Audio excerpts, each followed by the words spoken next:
नमस्कार, मैं हूं शिवम।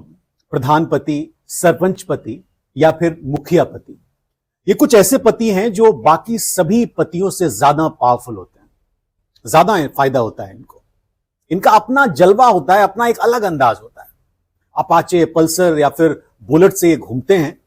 कुछ जगहों पर आपको बोलेरो या स्कॉर्पियो से भी ये लोग चलते हुए मिल जाएंगे। ये पतियों की एक ऐसी खेप है जिनका भौकाल बड़ा टाइट होता है। सुप्रीम कोर्ट को 2 साल पहले इन पतियों से परेशानी हो गई। 2 साल पहले उसने पंचायती राज मंत्रालय को जुलाई 2023 में यह आदेश दे दिया कि आप इस तरह के पतियों पर लगाम लगाइए, इनका कुछ इलाज करिए। अब मंत्रालय की मजबूरी हो गई कि वो इन पतियों पर कंट्रोल करे। लिहाजा सितंबर 2023 में इस मामले को और इससे जुड़े दूसरे मुद्दों की जांच करने के लिए एक सलाहकार समिति का गठन किया गया पंचायती राज मंत्रालय के द्वारा। इस समिति ने कुछ ऐसा कर दिया कि पतियों की इस प्रजाति के लेने के देने पड़ गए हैं। अब ये प्रजाति परेशान है कि अब इसका क्या तोड़ निकाला जाए।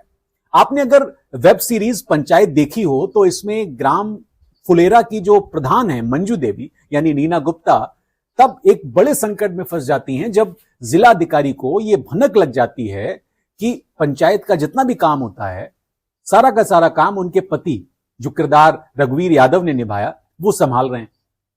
ये तो खैर पंचायत की बात है, लेकिन रियल लाइफ में ऐसा कुछ होता नहीं है। क्योंकि रियल लाइफ में चाहे वो डीएम हो, चाहे वो सीडीओ हो, सब ये जानते हैं कि प्रधान पति है क्या भला। लेकिन आप सोच रहे होंगे कि अब ऐसा हो क्या गया है कि ये सब प्रधान पति जो हैं वो परेशान हो जाएंगे, इनका काम लग जाएगा। ऐसा क्या हुआ? दरअसल ये पतियों की वो प्रजाति है जो अपनी पत्नी की जगह काम करती है, पत्नियों का काम ये करती है। और इस वजह से निर्वाचित महिला प्रतिनिधि सिर्फ नाम मात्र की प्रतिनिधि बनकर रह जाती है और जो मंशा है सरकार की वो पूरी नहीं हो पाती, क्योंकि सारी शक्तियां इन पतियों के हाथ में आ जाती हैं। भारत की पंचायतों में महिलाओं के लिए आरक्षित सीटों पर ज्यादातर मामलों में उनके पति या उनके घर के किसी दूसरे पुरुष के कंधों पर यह कार्यभार होता है, वही कार्यभार संभालते हैं। ये कहानी भारत की कई प्रधानों की है, कई ग्राम पंचायतों की है, जहां महिलाओं के लिए आरक्षित सीटों पर चुनी गई महिला प्रधान की जगह उनके पति काम कर रहे हैं या उनके घर के किसी बड़े पुरुष के द्वारा पूरा काम किया जा रहा है, उनकी जगह सारा काम देखा जा रहा है। पंचायती राज मंत्रालय की तरफ से जो समिति गठित की गई सुप्रीम कोर्ट के कहने पर, उसने इस पर अपनी जो रिपोर्ट दी है, इस रिपोर्ट को मंत्रालय बड़ा गंभीरता से ले रहा है, बड़ा गंभीरता से इसका अध्ययन किया जा रहा है। इस रिपोर्ट में प्रधान पति जैसी प्रथा को रोकने के लिए ऐसे मामलों में लिप्त पाए जाने वाले लोगों पर भारी दंड की सिफारिश की गई है। मोटा जुर्माना लगेगा। साथ ही महिलाएं बेहतर तरीके से काम कर पाएं, इसके लिए उन्हें एआई के जरिए और मजबूत किया जाएगा। एआई के जरिए उनको प्रशिक्षित किया जाएगा, ट्रेन किया जाएगा और नीतिगत सुधार लाने की बात भी एआई के जरिए की जा रही है। 1992 में महिलाओं को सशक्त बनाने और गांव के विकास में उनकी भागीदारी बढ़ाने के लिए यह काम किया गया था, संविधान संशोधन करके। और 3 स्तर यानी ग्राम पंचायत, पंचायत समिति और जिला परिषद, इन 3 स्तरों की जो पंचायत प्रणाली है उसकी स्थापना की गई थी महिलाओं को सशक्त करने के लिए। और इसमें महिलाओं के लिए 1/3 सीटें रिजर्व रखी गई थी। आगे चलकर 21 राज्यों और 2 केंद्र शासित प्रदेशों ने इसे बढ़ाकर 50% तक रिजर्वेशन कर दिया। लेकिन इसका जो फायदा था वो महिलाओं से ज्यादा प्रधान पतियों को होने लगा। प्रधान पतियों ने इसका खूब लाभ उठाया।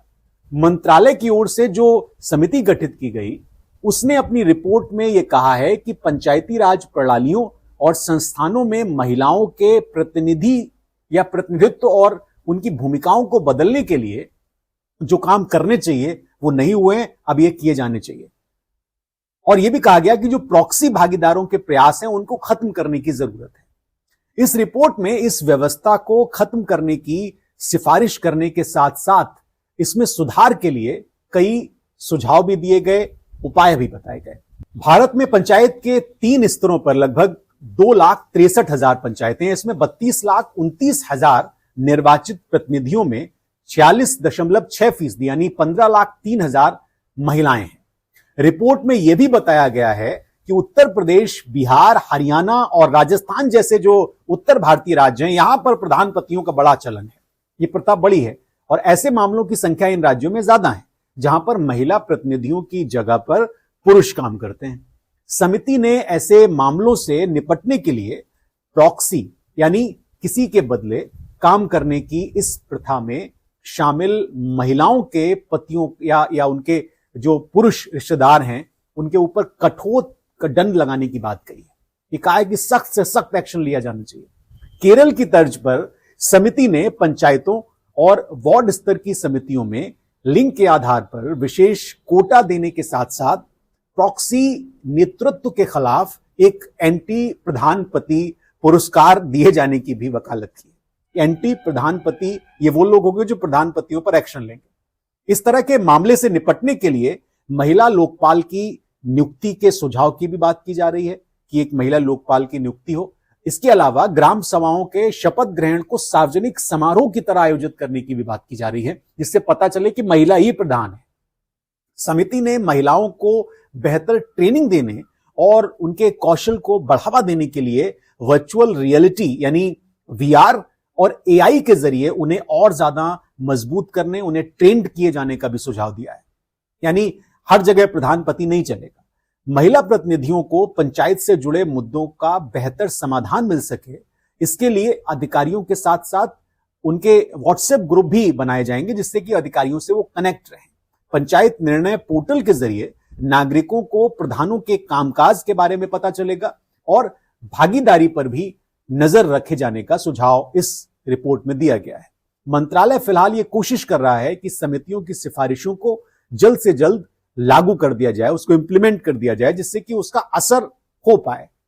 तो कुल मिलाकर एक बात तो स्पष्ट हो गई, जो ये करीब 13-14 लाख प्रधानपति हैं, इनके तो बुरे दिन शुरू होने वाले हैं, क्योंकि अब एआई अब इन सब लोगों का काम लगाएगा, इनकी निगरानी करेगा। अभी देखना है कि तमाम समितियों की रिपोर्ट की तरह ये समिति की जो रिपोर्ट है कितनी इंप्लीमेंट हो पाती है, क्योंकि मेन काम तो क्रियान्वयन से होना है। क्रियान्वयन नहीं हुआ तो फिर इस तरह की कई रिपोर्टें आई और चली गई। मुझे इजाजत दीजिए।